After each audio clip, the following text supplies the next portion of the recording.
Hey, what's going on, Oilers fans? Gillis TV back here with another video. Of course, it's game day as the Edmonton Oilers are in St. Louis to take on Dylan Holloway and the St. Louis Blues. Their lone matchup in St. Louis this year. Little game notes and possibly a trade target that's been kind of swirling around today. We'll get into that. But before I get started, if you like anything Oilers related or NHL, I try to do other teams as well. As you can see, I'm a diehard Oilers fan. It's always going to be Oilers first. Make sure you hit that subscribe button. That'd be greatly appreciated. Now we got our game notes. Leon Draisaitl enters tonight's contest having 17 points in the last 13 games against the St. Louis Blues. Of course, the Oilers on a 2-game losing streak, trying to get back into that win column and I believe take first place over again from the Vegas Golden Knights. Your lineups today, I'm just going to look at my phone here. Draisaitl, McDavid, Corey Perry, Arvidsson, Nuge, and Hyman, Skinner, Henrique, and Kapanen, and Podkolzin, Mark and Brown. Of course, Podkolzin going from the second line to the fourth line tonight. Your D pairings are Ekholm, Bouchard, Nurse, Klingberg, and Kulak with Emberson, with the starter being Stuart Skinner. Now that first line with Perry on it, don't expect that line to be together all night. See Kapanen up there, maybe Connor Brown. Of course, you'll see Zach Hyman after a penalty kill if there are any tonight. So those are going pretty much the notes for tonight's game. Now, circulating around the internet right now is a possible trade target for the Edmonton Oilers. Going to have to pay a hefty price for this guy. Brad Marchand is reportedly available from the Boston Bruins if things don't turn around soon there. Of course, the Bruins have 26 wins and 22 losses. They are still in the playoff spot, fighting for one, but there are senses out there that if it doesn't change anytime soon, Brad Marchand will be available. He is in the final year of his deal. For everyone that's going to say, how can we afford him? It is the final year of his deal. We don't have to worry about going past this year. Now, it's going to be a big price for the Oilers, and there are people out there saying the Oilers could really make this work. And there are ways to make it work. Just like Mattias Ekholm, that deal was kind of... No one really knew about it. Everyone was thinking it was Jacob Chychrun, but the Oilers went and got Mattias Ekholm. Now, Marchand is 36. He can play center. He can play wing.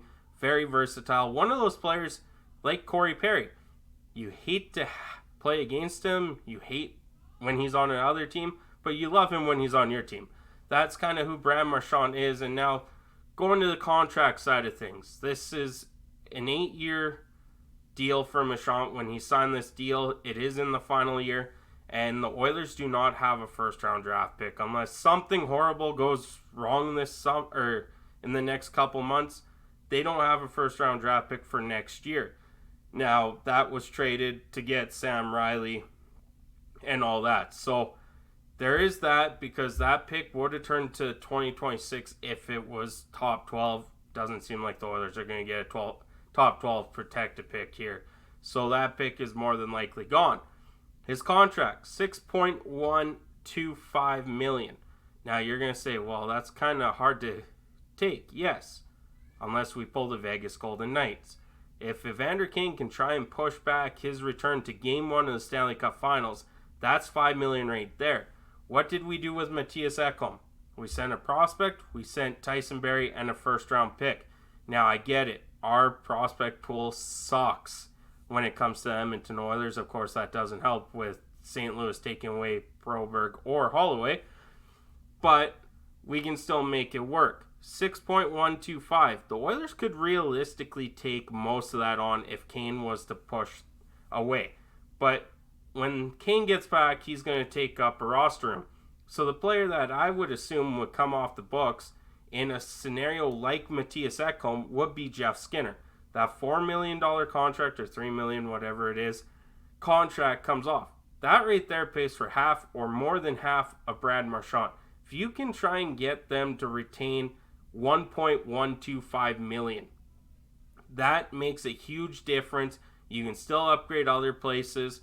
It's going to cost you more if you want them to retain more than that. If you want them to retain the 3 point whatever thousand, or million it is, for half of it, you're going to have to pay. So, in other words, the Oilers could try and offer Jeff Skinner, who's on an expiring contract anyway.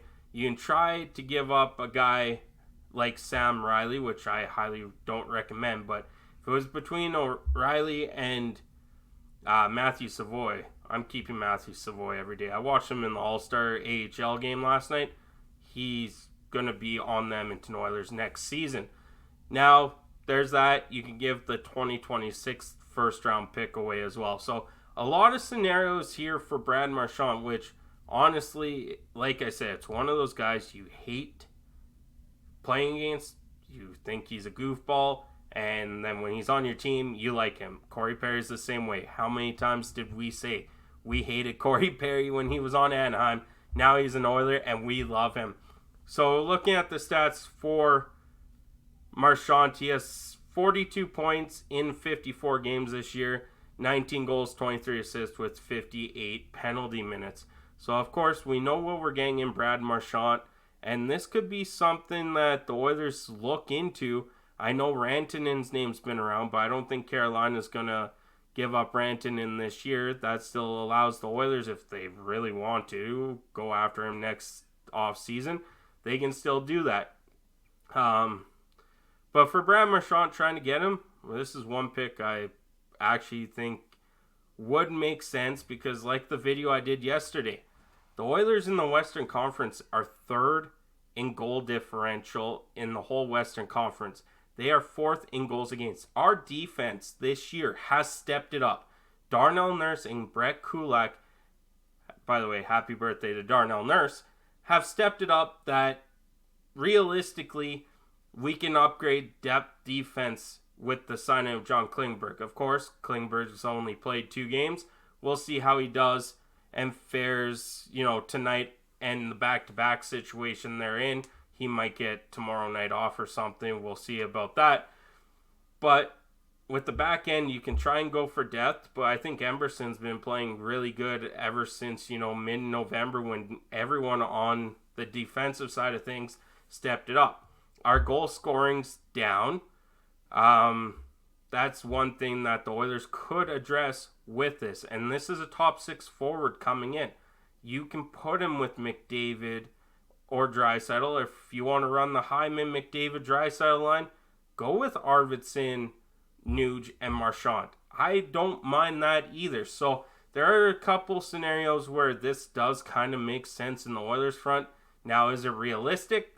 It's up in the air depending on how bad Boston does from here to the trade deadline, which is just over a month away. I believe it's March 8th. So let me know in the comments what you think. I'm Gillis TV. Have a good one.